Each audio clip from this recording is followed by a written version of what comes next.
sticking to my hand. If you over wet it, you put them in there, you're gonna get hard at the top of them. They're gonna be very, very hard. You know what I'm saying?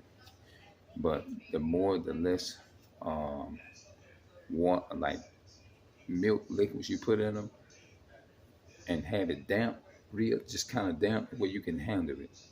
You got good biscuits. Yeah. Just the key word, you don't want to overmix it.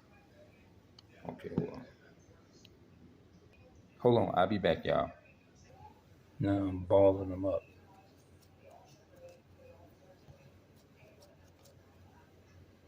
Look at that. That's how you make them. Don't never overmix the flour.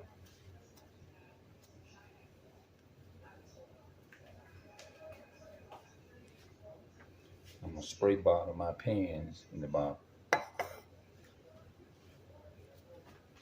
Hold on. I'll be back. I'll be back, y'all. All right. This is my second biscuit.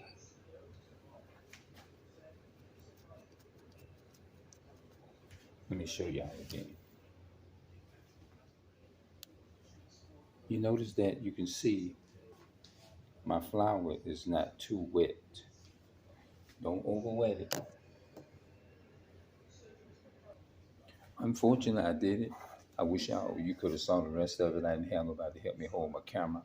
I just have to take time and angle my camera up some kind of way where you can see everything. But pretty much when I first started in the blog, you'll be able to see, like when you pouring your stuff in there, whatever it is that you're using, milk or whatever.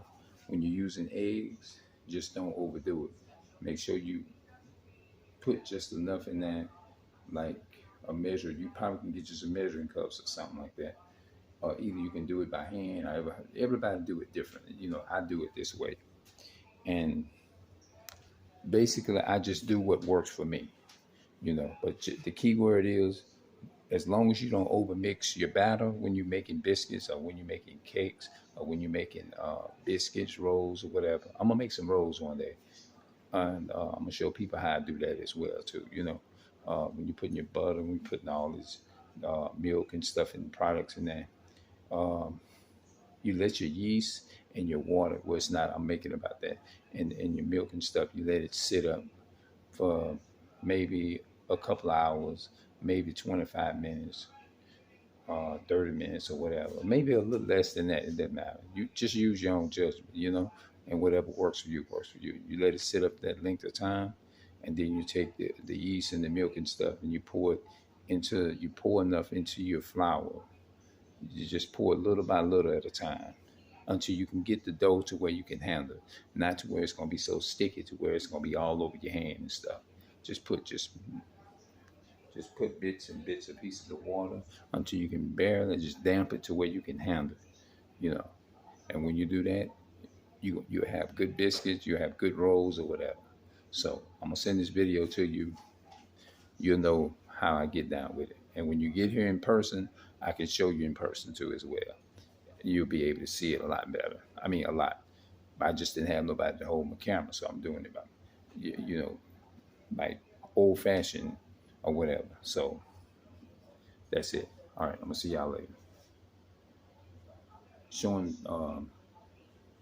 this video is entitled "Showing my sister-in-law